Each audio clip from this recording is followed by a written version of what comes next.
Assalamualaikum warahmatullahi wabarakatuh. Bertemu lagi dengan Ibu ya. Nggak bosan kan ya? Tetap sehat, tetap semangat. Ya, seperti Ibu ya, tetap semangat. Ya, Ibu yakin kalian juga tetap semangat ya. Selalu manfaatkan apa yang telah Allah berikan kepada kalian, yaitu nikmat sehat ya. Itu yang harus kalian manfaatkan dengan baik.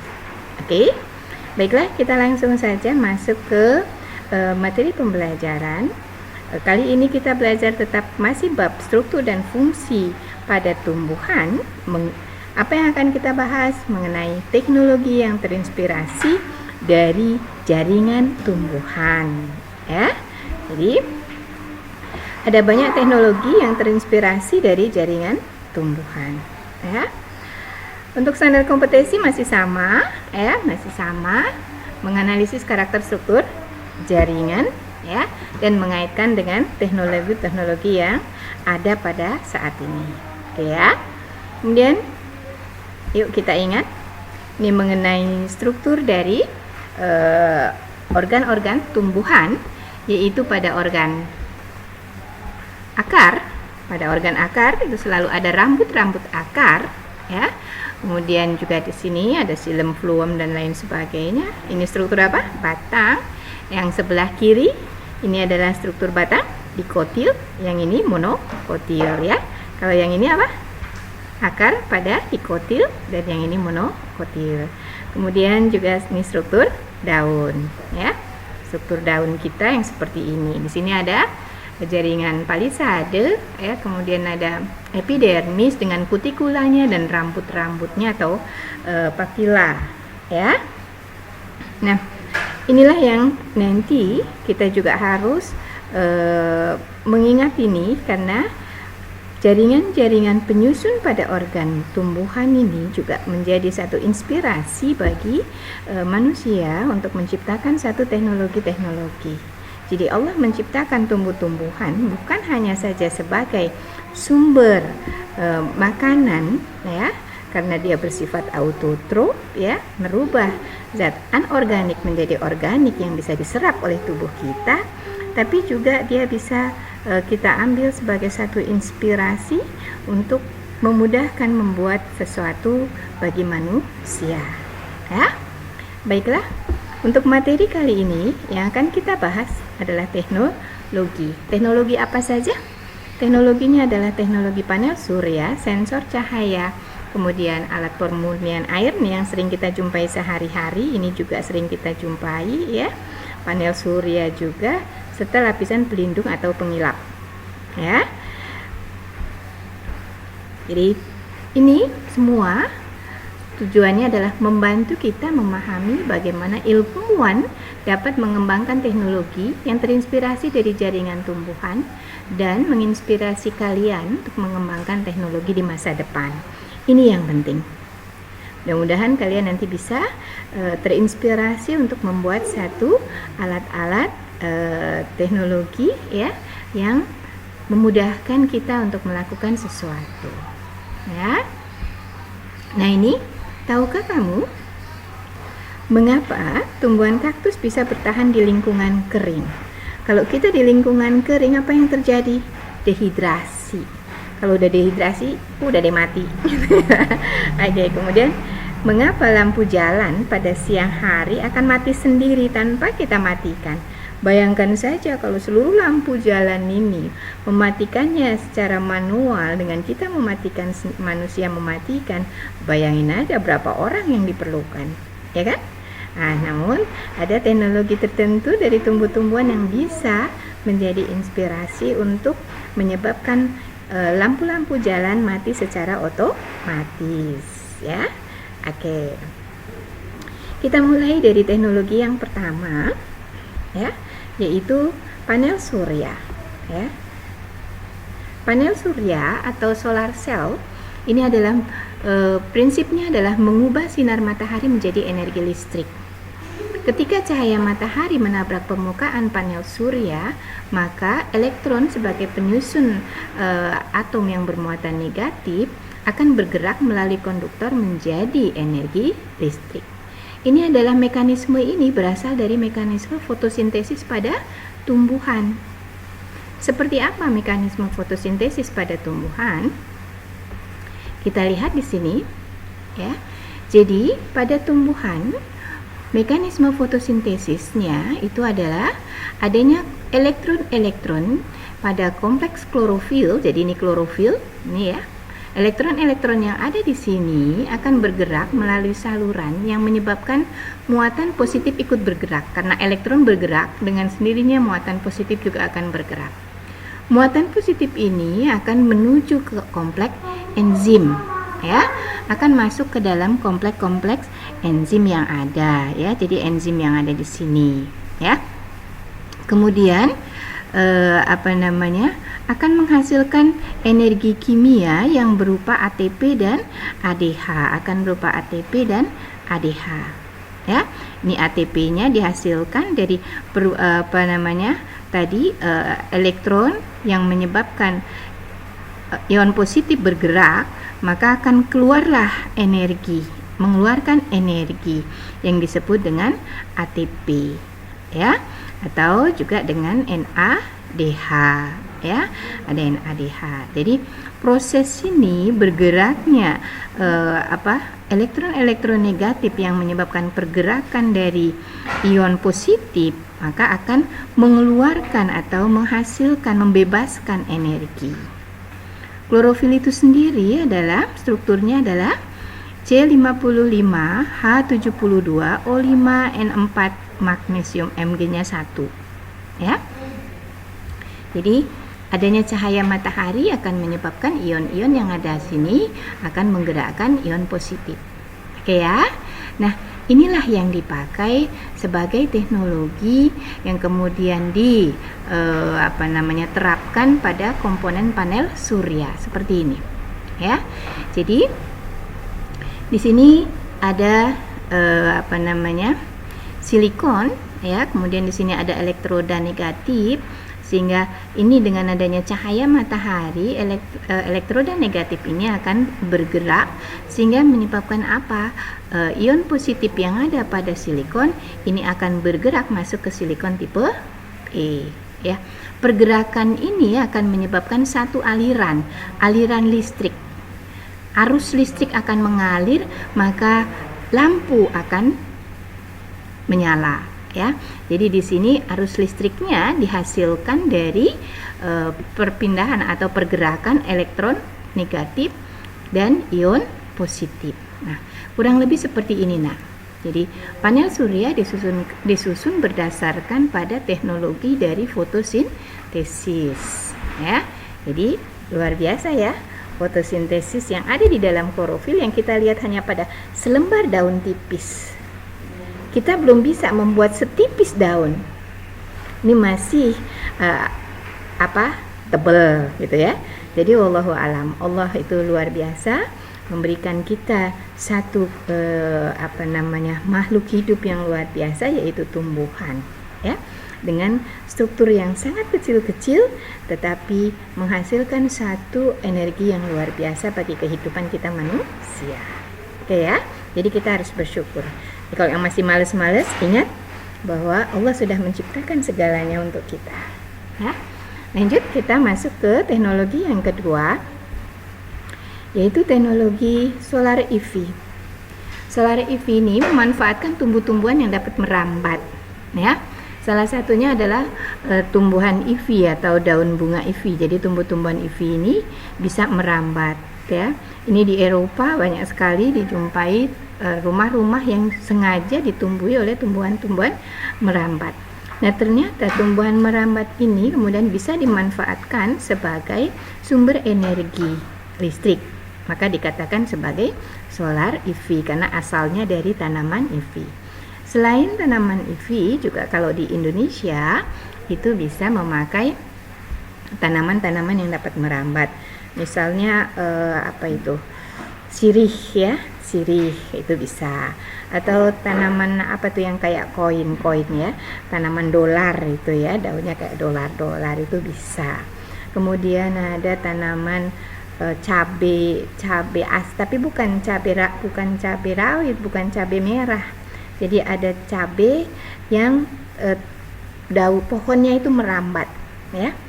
Itu cabainya bentuknya seperti strobilus gitu ya, seperti strobilus. Nah, pada solar EV ini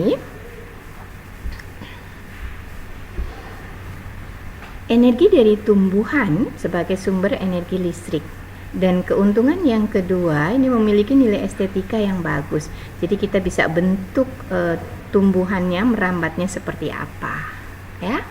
Ini teknologi solar EV.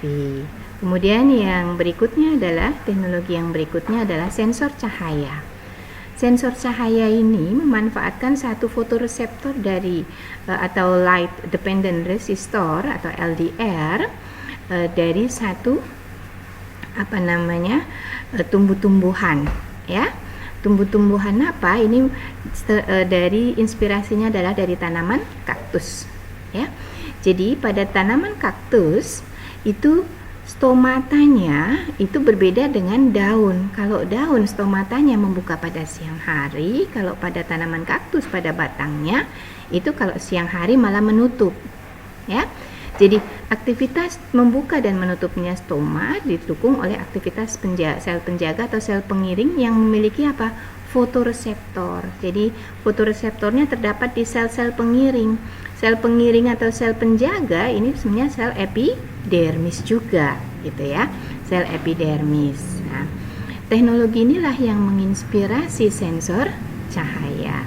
Jadi mekanisme kerjanya pada pada stoma, pada batang kaktus adalah pada pagi hari fotoreseptor yang ada di dalam sel pengiring atau sel penjaga ini akan menangkap cahaya. Saat dia menangkap cahaya, air di dalam sel akan dipompa keluar. Jadi air di dalam selnya ini akan dipompa keluar. Nah, pada saat seperti itu, maka sel-sel ini akan mengecil. Kalau sel-sel ini mengecil, maka sel stomanya ini kan menjadi besar sehingga stoma menutup, ya. Jadi sel-sel pengiring ini dengan adanya fotoreseptor akan mengirimkan airnya ke stoma, ya, ke sel stomanya. Nah, saat sel stoma mendapat air kan jadi besar, maka akan menutup. Jadi menutup gini seperti ini nih, ya. Sedangkan pada malam hari terbalik, ya. Jadi air yang ada di sel stoma akan ditarik kembali oleh fotoreseptor pada sel penjaga, sehingga sel penjaga atau sel pengiring menjadi besar, stomanya kecil, sehingga lubang stomanya terbuka. Nah, mekanisme seperti ini yang kemudian diterapkan pada teknologi sensor cahaya.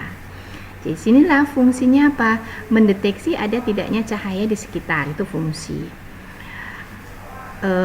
Apa wujudnya? Yaitu berupa resistor atau hambatan listrik yang dapat diubah nilai hambatannya, jadi besar kecilnya hambatan melalui penyinaran cahaya. Bagaimana mekanisme kerjanya? Nah, ini adalah sensor cahayanya, ya. Biasanya ditaruh di sini, ya. Mekanisme cara kerja dari sensor cahaya adalah adanya cahaya matahari, maka di sini hambatan akan berkurang. Karena ini terbuat dari logam, maka dia memiliki hambatan, menghambat arus listrik, ya. Nah, dengan adanya cahaya matahari, ini hambatannya berkurang. Kalau hambatannya berkurang, maka arus listrik yang mengalir akan besar menuju saklar, tapi ini menuju ke saklar. Ada saklarnya di sini, ya. Jadi arus listrik ini akan mengalir menuju saklar. Akibatnya apa? Saklarnya akan off atau mati, sehingga aliran listrik utama akan mati, ya. Dan lampu mati. Jadi adanya aliran listrik dari sensor cahaya ke saklar menyebabkan saklar off atau turun, ya. Jadi saklarnya itu langsung off sendiri, turun sendiri, sehingga apa? Aliran listrik utama akan mati dan cahaya atau lampunya pun akan mati. Seperti itu. Itu adalah mekanisme kerja dari sensor cahaya. Bisa dipahami ya? Oke. Baiklah, kita lanjutkan pada teknologi yang berikutnya, yaitu pada teknologi lapisan pelindung atau pengilap, ya, yang untuk mengilapkan mobil, ya. Di sini contohnya nih ya, mobil yang enggak dikasih pengilap sama yang enggak, ini kasih seperti ini ya. Jadi lapisan pelindungnya itu biasanya diterapkan pada cat, ya.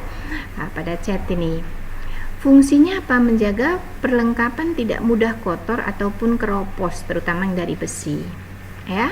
Kemudian kalau pada dinding rumah, ya, kalau pada dinding rumah itu supaya tidak mudah berjamur. Berupa apakah lapisan pelindung itu? Yaitu berupa senyawa hidrofobik. Hidrofobik itu apa? Senyawa yang tidak suka air, anti air. Berupa apa? Dia berupa senyawa lipid atau lilin atau dibilang wax, dan senyawa hidrokarbon yang disebut dengan kutan.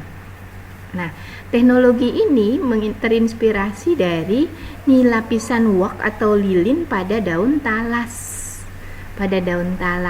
Nah, kemudian terinspirasilah orang membuat pelindung pada cat untuk mobil, untuk rumah, dinding rumah dan lain sebagainya, ya. Selanjutnya kita ke teknologi yang berikut, yaitu alat pemurni air. Alat pemurni air ini menggunakan saluran aquaporin berupa protein kanal. Namanya aquaporin, berarti fungsinya adalah menyaring partikel-partikel air. Jadi yang bisa masuk hanya air, sedangkan partikel-partikel yang ada di air ini tidak bisa melewati, ya. Mekanismenya adalah saluran aquaporin ini jadi berupa saluran yang seperti ini, tersusun dari senyawa protein yang membentuk satu kanal-kanal atau saluran-saluran yang hanya bisa dilalui oleh air saja. Teknologi ini terinspirasi dari tanaman eceng gondok. Jadi pada tanaman eceng gondok, bagian akar-akarnya ini memiliki serabut-serabut atau rambut-rambut akar yang sangat banyak.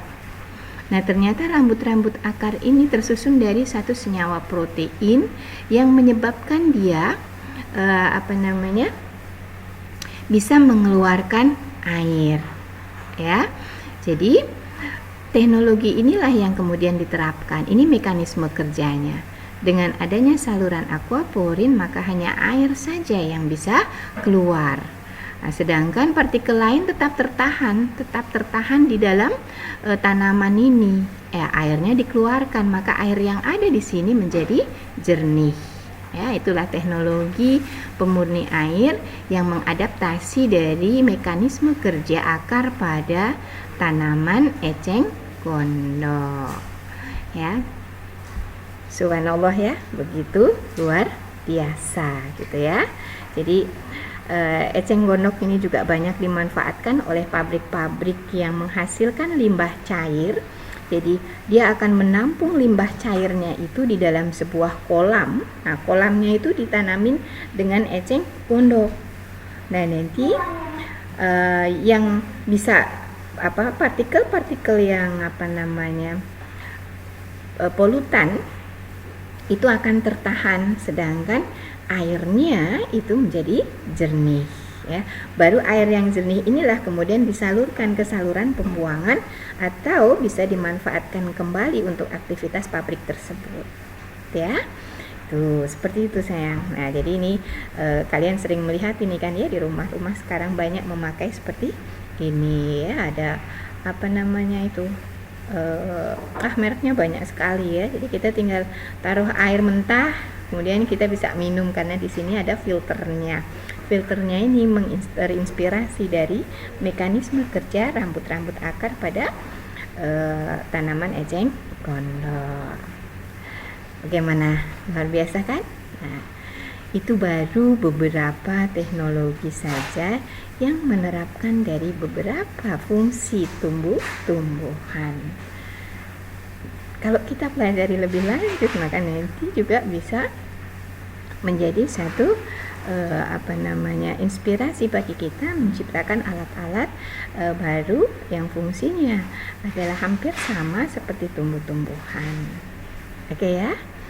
Nah, kalau yang lain misalnya hanya dari kemarin kalian sudah belajar juga ya beberapa teknologi lain, misalnya paving ya. Paving itu terinspirasi dari struktur sel pada jaringan tumbuhan, terutama adalah struktur epidermis ya, seperti itu gitu ya. Cara-cara yang kita terapkan atau mekanisme yang kita terapkan untuk mempermudah, kita juga banyak mengadopsi dari struktur jaringan pada tumbuhan ya. Karena kemarin pada saat kita belajar struktur jaringan hewan, kalian juga sudah mengumpulkan satu proyek atau tugas, yaitu mengenai teknologi-teknologi yang terinspirasi dari jaringan tumbuhan dan hewan, 5 jaringan hewan dan jaringan tumbuhan. Maka nilai itu bisa masuk sebagian ke dalam materi bab yang ketiga ini. Oke, baiklah, untuk menutup materi kali ini, jangan lupa ini adalah tugasnya, ada 4 ya. Silahkan kalian kerjakan. Sebutkan 3 manfaat tumbuhan bagi manusia, kemudian mengapa daun talas bersifat anti air, bagaimana tanaman eceng gondok dapat menjernihkan air, dan bagaimana tumbuhan kaktus dapat hidup pada lingkungan yang kering. Oke ya, baiklah, kalau gitu sampai jumpa pada pertemuan berikut, yaitu berupa pendalaman materi struktur dan fungsi tumbuhan ya. Jangan lupa disiapkan buku pendalamannya. Kalian sudah mulai kerjakan dalam minggu ini ya, sehingga nanti pada saat pertemuan kalian sudah siap ya, karena sebentar lagi kita akan masuk ke ulangan harian yang ketiga, bab 3. Oke ya, baiklah anak-anak, sampai di sini. Assalamualaikum warahmatullahi wabarakatuh. Tetap sehat, tetap semangat. Allahu Akbar. Terima kasih.